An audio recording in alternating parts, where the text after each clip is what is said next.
우리는 지난 시간까지 우리 계시록 12장에서부터 14장까지의 말씀을 우리가 살펴보았습니다. 이는 전 3년 반까지 이 땅에 있었던 영적인 일과 그리고 예수님 재림까지 있었던 사건을 마치 예수님께서 비유를 말씀하시고 그 비유의 의미를 설명하신 것과 같은 이치와 원리로 해석해 주셨다고 그렇게 말씀했습니다.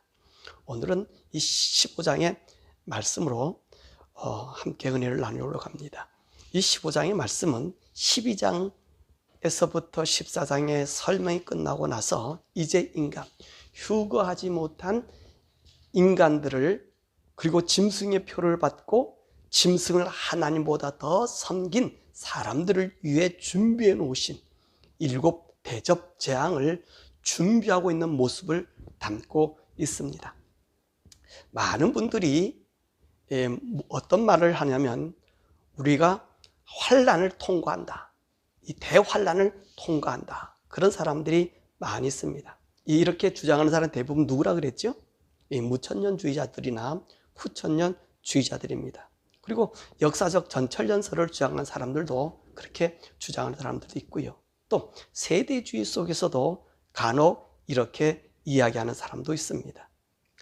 이들의 이런 주장을 하게 되냐면 오늘도 이 계시록의 말씀 그 자체를 놓고 말한다면 첫 번째로 아마도 이 계시록에서 7 대접 재앙을 받는 중간에 계시록 16장 15절에 보라 내가 도둑같이 오리니 누구든지 깨어 자기 옷을 지켜 벌거벗고 다니지 아니하며 자기의 부끄러움을 보이지 아니한 자는 복이 있도다.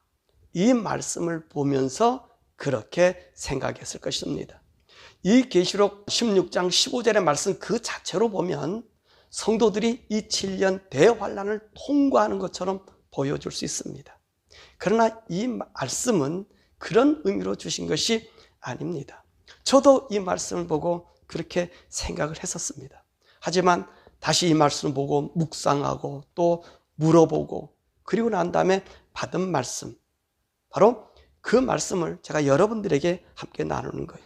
그러므로 이 7년 대환난을 통과하고 나서 예수님이 재림한다든지 대접재앙 때도 하나님의 구원의 역사가 있어서 휴가하지 못한 사람이 후에 이 삭죽기식으로 구원을 받는다는 말은 오늘의 이 말씀을 통하여 보면 아님을 알 수 있는 것입니다. 이 대접재앙은요, 자비가 없는 재앙입니다. 그러므로 이 무자비한 대접재앙에서 벗어나라고 그리고 휴거하는 성도가 되라고 오늘 계시록 16장 15절의 말씀을 상기시켜 주시는 것입니다. 그래서 이 15장의 말씀은요, 이런 우리의 의문을 풀기에 아주 충분한 하나님의 계시의 말씀인 것입니다. 두 번째로 이들이 주장하는 것은요, 나팔 재앙이나 대접 재앙이 겹치는 부분이 있어서 이렇게 생각할 수 있습니다. 그러나 나팔 재앙과 대접 재앙은 비슷하나 완전히 다른 재앙입니다. 나팔 재앙은 성도나 불신자가 함께 당하는 고난입니다. 하지만 대접 재앙은 오직 이 땅에 사는 불신자들, 휴거하지 못하는 이 불신자들에게 내려지는 완전한 하나님의 멸망의 재앙인 것입니다. 이 대접장이 끝나고 난 후에는 어떤 일이 생기느냐? 우리 예수님은 휴거한 성도들과 그리고 첫 번째 부활에 참여한 우리 잠자던 성도들과 함께 이 땅에 내려오셔서 이제 천년 왕국을 가지게 되는 것입니다. 우리가 7년 대환난을 통과한다라고 하는 말씀, 그래서 거기서 이삭 죽게 한다고 하는 말씀은 해당되지 않는다는 것입니다. 자, 그러면 우리 대접재앙을 내릴 때 과연 이 지구상에는, 이 땅에는 얼마만한 사람들이 살고 있을까요? 자, 나팔재앙으로 인해서 이 지구에는 한 3분의 1 정도의 사람이 이제 없어집니다. 그리고 이제 우리 성도들이 하늘로 휴거를 해버립니다. 그러면 3분의 1이 죽고 휴거한 성도들을 빼면 과연 이 땅에 남아있는 성도들은 얼마나 될까요? 그러니까 여러분들이 한번 계산해 보시길 바랍니다. 자, 그러므로 우리 성도들은요, 이 후 3년 반 이 대환란은 겪지를 않습니다. 그것을 다시 강조하는 말씀이 바로 오늘 이 계시록 15장 2절과 4절에 말씀하고 있는 거예요. 첫 번째 부활에 참여한 성도들과 휴거받은 성도들과 이 지상에 있는 불신자들과의 분리된 모습을 보여주는 분명한 말씀이 2절에 기록하고 있습니다. 우리 2절 함께 읽어 보시겠습니다. 또 내가 보니 불이 섞인 유리바닥 같은 것이 있고 짐승과 그의 우상과 그의 이름의 수를 이기고 벗어난 자들이 유리바닷가에 서서 하나님의 검은 거를 가졌다. 그렇게 가졌다는 거예요. 여기에 두 종류의 바다가 나오지요. 어떤 바다가 나와요? 불이 섞인 유리바다와 그리고 유리바다예요. 그럼 불이 섞인 유리바다는 무엇을 의미합니까? 휴가하지 못하고 땅에 남아있는 불신자들이 처해 있는 상황을 말씀하고 있는 거예요. 그럼 유리바다는요, 휴거한 성도들과 부활한 성도들이 있는 것입니다. 이것을 어떻게 알 수 있습니까? 본문 말씀에 그렇게 설명하고 있지 않습니까? 뭐라고 얘기해요? 짐승과 그의 우상과 그의 이름의 수를 이기고 벗어난 자들이라 라고 유리바닷가에 선 사람들을 말씀해주고 있기 때문인 것입니다. 유리바다에서는요, 우리에게 재밌는 말은 2절 하반부 보면 검은 거를 들고 3절 4절에 어떤 노래를 부르고 있어요? 구원의 노래를 부르고 있다는 거예요. 우리는 지난주에 이 노래를 부르는 사람들에 대해서 14장 1절과 5절에 우리가 배웠어요. 그 모습은 어떤 모습이라고 그랬습니까? 어린 양의 혼인잔치에 참여하는 모습과 인치를 받는 14만 4천 명이 부르는 구원의 노래. 그 노래를 어떻게 부르고 있어요? 검은 거를 타고. 그죠? 검은 거를 타고 부르고 있다는 말씀입니다. 그래서 오늘 15장에서는 다시 이 사건을 우리에게 알려주고 있습니다. 무엇 때문에 이 말씀을 우리에게 강조하고 있을까요? 그것은 다름이 아니에요. 우리 성도들로 하여금 이 마지막 후 3년 반 대접장에 참여하는 불행한 일이 없기를 다시 강조하는 것입니다. 그러므로 우리 성도는요, 이 대접장의 환란을 통과하는 것이 아니라 이 대접장은 오직 누구만? 불신자를 위한 재앙임을 알 수 있는 것입니다. 이 마지막 후 3년 반의 7 대접장을 또 무엇이라고 부를까요? 이 마지막 세 번째 화의 재앙이라고 말합니다. 계시록 9장 12절의 말씀 보니까 세 가지 화의 재앙에 대해서 나오고 있습니다. 첫 번째 화는 뭐죠? 5번째 나팔 재앙이 바로 첫 번째 화입니다. 계시록 9장 1절과 12절에서 나오는 말씀이에요. 이는 무정에서 올라오는 황충의 재앙으로요, 하나님의 인침을 받지 못하는 모든 사람에게 내려지는 재앙입니다. 이때 이 아픔이 얼마나 큰지 혀를 깨물고 죽기를 구해도 죽지 않고요, 자살해도 자살이 되지 않는 재앙이라고 했습니다. 왜 하나님께서 이런 재앙을 내리셨다 그랬죠? 이건 마지막 나팔 불기 전에 우리 인생들로 하여금 지옥의 맛을 보게 해서 저들을 구원하시기 위한 하나님의 구원의 노력이라고 우리가 배웠지. 그리고 두 번째 화입니다. 이 두 번째는 6번째 나팔장을 얘기해요. 9장 13절에서 21절에 유브라데 강의 전쟁이 2억 명의 군대들이 동원돼서 거기서 3분의 1이 죽는 7천만 명이 이 전쟁으로 죽는 6번째 재앙을 말하고 있습니다. 그럼 이 마지막 세 번째 화는 무엇일까? 이 세 번째 화는 하나님의 진노의 7 대접 재앙인 것입니다. 16장 1절과 20절에 그 재앙이 있는 거예요. 이 대접 재앙은 이 지구의 죄인들을 완전히 총수하는 재앙입니다. 그래서 15절에 무엇이라고 기록하고 있습니까? 1절 말씀 보니까 또 하늘에 크고 이상한 다른 이적을 보매 일곱 천사가 일곱 재앙을 가졌으니 곧 마지막 재앙이라. 하나님의 진노가 이것으로 마치리로다. 인간의 세상, 인간의 역사의 마지막 하나님의 진노의 일곱 대접 재앙이 바로 오늘 세 번째 화의 재앙인 것입니다. 자, 일곱 대접 재앙을 받는 우리 천사들의 모습에 대해서도 5절에서 8절에 이야기하고 있어요. 이 대접 재앙을 받는 천사의 모습은 나팔 재앙을 받는 천사들의 모습과 다릅니다. 어떻게 다를까요?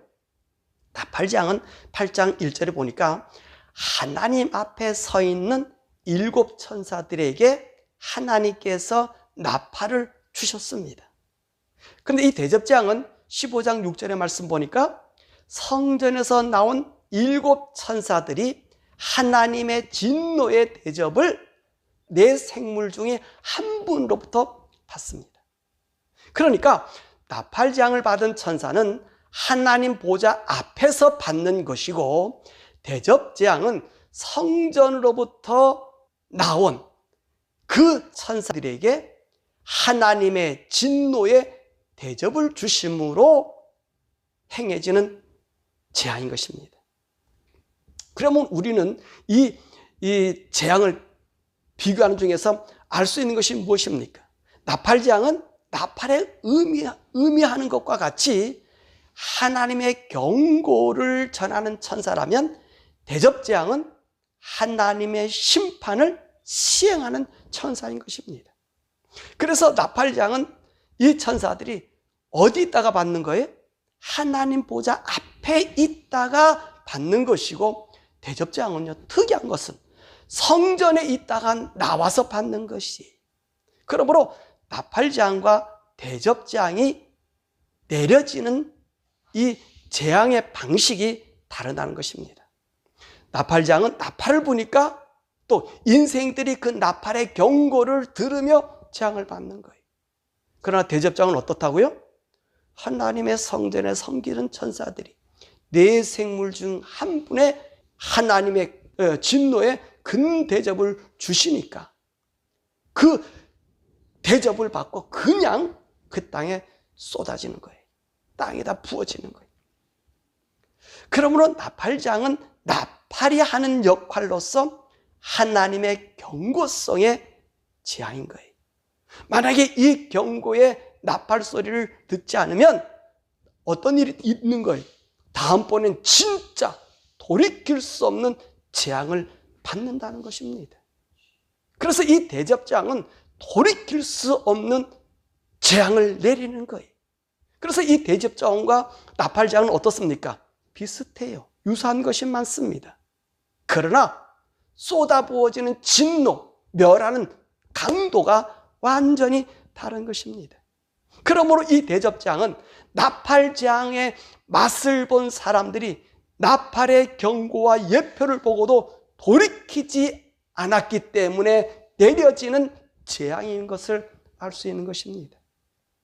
또한 우리는 이 대접 재앙의 특징 중에서 특이한 점은 이 재앙을 내리는 천사들이 어디서부터 나왔다 그랬습니까?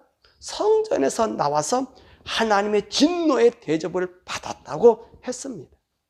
이 부분에 대해서 5절에 이렇게 기록하고 있어요. 하늘에 증거 장막의 성전이 열리며 라고 말씀하고 계셔요. 자, 이 증거 장막이 어떤 것이죠? 이것은요, 우리 예수님이 인생들의 죄를 속죄해 주기 위해서 대제사장으로 계시는 곳입니다. 이것은 함부로 열려지는 것이 아닙니다. 이것은 거룩한 하나님의 나라의 지성소입니다. 이곳이 열렸다는 말은 이곳에 누가 없다는 말이에요? 대제사장이 계시지 않다는 말씀입니다. 대제사장이 계시지 아니하시면 지성소는 더 이상 그 역할을 수행할 수 없는 것이 되는 것입니다. 이것은 우리가 역사적으로 지금 보고 있어요. 바로 이스라엘 나라에. 이스라엘 나라에 성전이 없으니까 그들은 대제사장을 세우지 못하고 있어요. 이처럼 예수님이 계시지 않는 지성소는 더 이상 지성소로서 또는 성전으로서의 역할을 할 수 없는 것입니다. 그러니까 왜 하나님께서 진노의 대접을 이렇게 내릴 수 있을까요? 그 이유가 딱 그거예요. 하늘에서 우리 인생들의 죄를 중재할 대제사장이 계시지 않기 때문에 이 죄악이 고스란히 누구에게 돌아가는 거예요? 죄인들에게 부어지는 거예요. 이해가 되세요? 성전에서 나온 천사들이 어떤 옷을 입고 있다 그랬습니까? 맑고 빛난 세마포 옷을 입고 계셔요. 근데 이들이 그 모습으로 무엇을 받고 있습니까? 하나님의 진노의 대접을 받고 이것을 어디다 쏟아붓는다고요? 인생들에게 쏟아붓는 거예요. 그러니까 이 말은 무슨 말입니까? 인생들의 죄가 더 이상 하나님으로부터 용서받을 수 없고, 또 빛난 세마포 옷을 입고 있는 이 천사들을, 이들은 이 죄를 지니고 있을 수 없기 때문에 이 죄의 출처인 인생들의 머리에 그대로 부어지게 되는 거예요. 아멘? 이게 다른 거예요. 이게 천사들이 왜 이 성전 문이 열렸는지, 성전에 나와서 이 문이 열렸는지에 대한 이야기를 해주는 거예요. 왜 그렇다고요? 우리 예수님이 그 성전에 증거막에 계시지 않아요. 하늘의 지성소에 계시지 않아요. 그러면 예수님이 계시할 증거 장막에 이 성전에 계시지 않으신다면 예수님은 어디 계실까요? 여러분 아십니까? 저는 여러분들이 예수님이 어디 계신다는 것을 알고 있을 줄 믿습니다. 만약 여러분이 오늘 이 말씀의 의미를 모르고 예수님이 어디 계신지 모르신다면 안 됩니다. 왜 예수님이 하늘의 성전, 증거 장막에 계시지 않고 이곳에서 대제사장 역할을 감당하시지 않고 증거 장막, 하늘 성전의 문을 열어놓고 어디로 가셨는지 아셔야 된다는 말씀입니다. 아셔요? 예수님 어디 계실까요? 예, 우리 예수님은요 대제사장 그 역할에서 벗어나셨어. 그분이 약속하신 대로 성도들을 데리러 잠자는 자를 부활시키려고 떠나신 거예요. 그것이 어디입니까? 바로 공중에서 혼인잔치라고 계신 것입니다. 이 혼인잔치라고 계시는데 어찌 하늘 성적 이 증거 장막에 계실 수 있겠습니까? 예수님은 공중에 재림하셨어. 예수님을 구주로 영접하고 짐승의 표를 받지 않으며 세상을 본받지 않고 사는 믿음의 정죄를 지킨 정말로 아름답고 순결한 신부, 그의 성도들과 함께 혼인잔치를 하고 계시는 거예요. 이것을 지난 시간 14장 1절에서 5절에서 배웠다는 것입니다. 또한 우리는요 마지막 7번째 나팔이 불려지고 나서 성도들이 후거한 후에 하늘 성전의 모습에 대해서 11장 19절에 말씀하고 있어요. 이에 하늘에 있는 하나님의 성전이 열리니 성전 안에 하나님의 언약궤가 보이며 또 번개와 음성과 우레와 지진과 큰 우박이 있더라. 이 말씀은요 우리 예수님이 더 이상 증거 장막인 성전에 계시지 않고 있음을 말하는 것입니다. 또한 7 대접 기간 중에 하나님의 구원의 역사가 없다는 말은 바로 8절에서 기록한 말씀으로도 알 수 있습니다. 하나님의 영광과 능력으로 말미암아 성전에 연기가 가득 차매 7 천사의 7 재앙이 마치기까지는 성전에 능히 들어갈 자가 없더라. 자, 우리 예수님이 계시지 않는 하늘 증거 장막, 이 성전이 무슨 소용이 있습니까? 그러므로 우리 예수님의 구원의 사역이 종결이 되었다는 것을 선언하는 것이, 그러므로 이후 3년 반에는 더 이상 구원의 역사가 없습니다. 왜냐하면 예수님께서 지금 어디를 떠나셨다고요?